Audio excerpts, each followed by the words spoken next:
Good morning বন্ধুরা, কেমন আছো সবাই? আশা করি সকলে ভালো আছো, সুস্থ আছো, আর আমরাও খুব ভালো আছি। অনেক দিন পর এত লোকের আশা বা ইচ্ছা পূরণ হলো। বৃষ্টি, এই বৃষ্টির জন্য কত লোকে কত কষ্ট করেছিল। বিশেষ করে সত্যি কথা বলতে আমাদেরও খুব কষ্ট, যেহেতু আমাদের আগুনের ধারে সবসময় থাকা, গরমের মধ্যে একটু বৃষ্টি হয়েছে, স্বস্তি হয়েছে। আর গাছের পাতাগুলোর দিকে তাকিয়ে দেখো, ওরাও কত আনন্দতে রয়েছে। একটু বৃষ্টির জল পেয়ে ওরা খুব খুশিতে রয়েছে।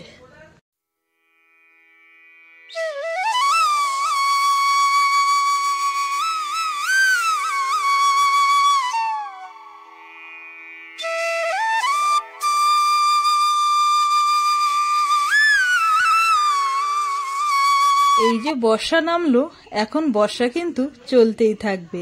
আর এই বর্ষার সময় কি বলতো, একটা খুব অসুবিধা, যে সকালবেলা উঠে একদম ঝাঁটা হাতে নিয়ে চললো প্রত্যেকেরই পরিষ্কার ঝরিষ্কার। আর ঝড়ঝামটার সময় কিন্তু একটু বেশি বাড়তি কাজ সকালবেলা প্রত্যেকেরই কিন্তু বেড়ে যায়। এই যে চারিদিকে বাসন কোসন, জিনিসপত্র, জামা কাপড় সমস্ত ধুলোবালি কিচকিচ হয়ে যায়। আর যেহেতু আমাদের মাঠের ধারে বাড়ি, বুঝতেই পারছো ঝড়ঝামটাটা একটু বেশি আমরা পাই। আর আমাদের যেহেতু রান্নাঘরটা একদম চারিদিকে খোলামালা, তো সেই কারণে ওদিকে যা থাকে আর কি সমস্ত ভিজে যায়। তো সেই সব নিয়ে নাড়াচাড়া করতে করতে বেশ খানিকটা কিন্তু ওখানে আমাদের সময় কেটে যায়। উঠোন তো আমাদের তেমন একটা বড় নেই, তোমরা দেখতেই পাচ্ছ একদম ছোট্ট, কিন্তু চারিদিকে যে ওই যে গাছপালা রয়েছে, সেই পাতা নাতাগুলো পড়ে থাকে, সেইগুলো পরিষ্কার করার জন্য একটু সময়টা বেশি লেগে যায়। যাই হোক, সকালবেলাটা কিন্তু বেশ ভালো লাগছে, ঠান্ডা ঠান্ডা। আবার ওদিকে দেখো ঝকঝক চকচকে সূর্য মামা উঠেছে। তো যাই হোক, এই ওয়েদারটা কিন্তু বেশ ভালো লাগে। তোমাদের বন্ধুরা কেমন লাগছে অবশ্যই কমেন্টে জানাবে, যে এই ওয়েদারটা কেমন লাগছে। যেদিনকে ঝড় বৃষ্টি হয় রাতে, তার পরের দিনকে কিন্তু প্রত্যেকেরই সকাল সকাল ঘুম ভেঙে যায়। কেন জানো তো? ওই যে মেয়েদের জানে একটা জ্বালা আছে, সকালবেলা উঠে সমস্ত কিছু পরিষ্কার ঝরিষ্কার বাড়তি একটা কাজ। আর কি বলতো, মেয়েদের একটা সংসার করতে করতে সংসার জীবনটা একটা অভ্যাসের পরিণত হয়ে যায়। এই যে সমস্ত কাজ গুছিয়ে করা আর সবকিছু নিজের হাতে দায়িত্ব নিয়ে করা, সত্যি মেয়েদের যে কখন যে আস্তে আস্তে সংসারের জীবনটা যে জড়িয়ে পড়ে বোঝা যায় না। আর কি বলতো, আমরা কখনোই বুঝতে পারিনি যে এত কাজ আমরা একসঙ্গে করব। যখন আমরা ছোট ছিলাম, মায়েরা কাজ করত, আমরা ভাবতাম যে মায়েরা কি করে এত কাজ একসঙ্গে করে। তো দেখো, সেই জীবনটা কিন্তু এখন আমাদের চলে এসেছে। এত সমস্ত কাজ একা হাতে করা, সত্যি কাজের পরে দিনের শেষে ভাবি যে এত কাজ আমি কি করে করতে শিখে গেলাম।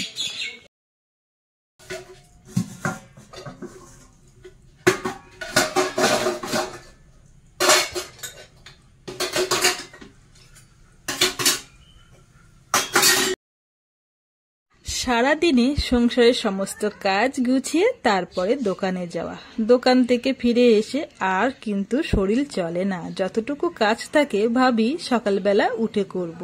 আর সকালটা যখন হয়, চারিদিকে যখন দেখি কাজগুলো পড়ে থাকে আমার জন্য অপেক্ষা করে, তখন সত্যি সত্যি কান্না পেয়ে যায়। কিন্তু কি করব বলো, কান্না পেলেও কিছু করার নেই, কাজগুলো তো সমস্ত আমারই করতে হবে। তো যতটা পারি চেষ্টা করি একদম ঝটপট কাজ করে নেওয়া। ওই যে বেলা হয়ে গেলে তখন রোদ উঠে যায়, আর রোদ্দুরে তো কাজ বাইরে করা যায় না। যতটুকু কাজ ঘরের মধ্যে ঝপাঝপ করে নিই, আর রান্নাটাও কিন্তু তাড়াতাড়ি করে সেরে ফেলি। সমস্ত বাসন আজকে কিন্তু মেজে উবুর দিয়ে তারপরে কিন্তু আমি ওই ব্যবসার রান্নাঘরে ঢুকবো। যেহেতু ওই রান্নাঘরে ঢুকলেও কিন্তু অনেক অনেক কাজ থাকে। তোমরা তো জানো ব্যবসার কাজ করতে গেলে কতটা কাজ আমার ওই রান্নাঘরে থাকে। যেহেতু আমার ভিডিওটা অনেক লং হয়ে যায়, তাই তোমাদের সঙ্গে আমি বেশি একটা কাজ শেয়ার করতে পারি না। সমস্ত বাসন কোসন মেজে উবুর দিয়ে গ্যাস মুছে তারপরে কিন্তু আমি চলে এসেছি এই ঘরে আঁচ ধরাতে। তো যাই হোক, এবারে কিন্তু কিছু খেয়ে নেওয়া যাক, কেননা সকালবেলা উঠে একে দমে প্রচুর কাজ করেছি, আর শরীর বইছে না। আর তোমাদের দাদা এবারে বাজারে যাবে, তো ভাবলাম পরীকে ডেকে দিই। ও একটু লেট করে ঘুম থেকে ওঠে, কেন জানো তো? ও উ করে, আর আমি একবার আসি আর একবার বাইরে চলে যাই, কাজ করি আর একবার করে এসে ওকে ডেকে যাই। তো বাসি বিছানা কিন্তু ঘরের মধ্যে পড়ে থাকলে সত্যি ঘরবাড়িগুলো দেখে মনে হয় একদম অগোছালো হয়ে থাকে। আর বিশেষ করে তোমরা তো জানো আমার একটাই রুম, তো সেই কারণে চেষ্টা করি যতটা পরিষ্কার পরিচ্ছন্ন রাখার জন্য। এদিকে তোমাদের দাদা বাজারে যাবে বলে একদম রেডি সেডি হয়ে নিয়েছে। আমি ভাবলাম এর মধ্যেই বাবা আর মেয়েকে খেতে দিই, যেহেতু সকালবেলা আমাদের সেরকম একটা চায়ের নেশা নেই তোমরা জানো, তো জল আর বিস্কুট আমরা এটাই খাই। পরীকে দিয়েছি, পরী দেখে হাসছে, কেন ও একদমই বিস্কুটটা খেতে চায় না, তবুও জোর করে দিতে হয়, সকালবেলা খালি পেটে থাকবে। তোমাদের দাদা আজকে আবদার করলো আজকে জল বিস্কুট দিচ্ছ, যেহেতু একটু ঠান্ডা ওয়েদার আছে একটু কফি বানাতে পারতে।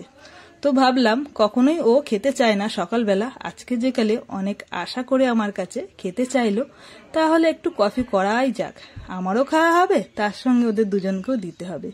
পরীর মুখটা এমন কেন বুঝতে পারছো, ও আজকে পেটা পাউরুটি আজকে জানো তো দুপুরবেলা কি রান্না করব। আজকে মোচা কেটেছি, যেহেতু তোমাদের দাদা আমাদের ব্যবসার মোচার জন্য নিয়ে আসে, চপ তৈরি করা হয়, তো অনেকটাই মোচা এনেছে, তো বাড়ির জন্য একটু মোচার তরকারি বানিয়ে নিলাম।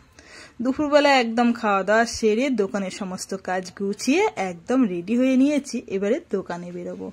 তার মধ্যে তোমরা তো জানো পরী যখন ঘুমায় একদম নিঃসারে ঘুমায়, ওকে ডেকে দিয়ে যাচ্ছি তাড়াতাড়ি করে ওঠ, যেহেতু ওর সন্ধেবেলা আর কি আন্টি পড়াতে আসবে।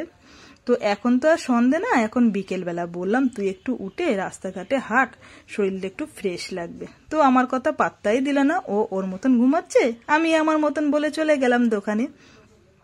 তো যাই হোক দোকানে বেরোবো, আর দেখছি আকাশটা কিন্তু একদম মেঘলা মেঘলা করেছে। বিকালের আকাশটা যদি মেঘলা করে এমনি সত্যিই আমাদের খুব ভয় লেগে যায়, কেননা বুঝতেই পারছো আমাদের যে ব্যবসাটা একদম সকাল থেকে আমরা রেডি সেডি হই তো বিকেলের জন্য, আর বিকেলবেলা যদি বৃষ্টি নামে একদম আমাদের দোকানের বেচা কেনাটা পুরো নষ্ট হয়ে যায়।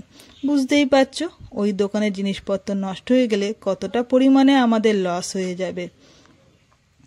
তো যাই হোক তাড়াহুড়ো করে বেরোচ্ছি, আর তোমাদের দাদাও তাড়াহুড়ো করছে। ওই দেখো দোকানে যাওয়ার সময় দুটো শালিক দেখলাম, তাহলে বুঝি আজকে দিনটা আমাদের বেশ ভালো যাবে। আকাশের দিকে তাকাচ্ছি একদম অন্ধকার করে আসছে, দেখে তো আমাদের ভীষণ মন খারাপ লাগছে, কি করব বলো। তো চলো বন্ধুরা আজকে ভিডিওটা আমি এখানেই শেষ করছি, সবাই ভালো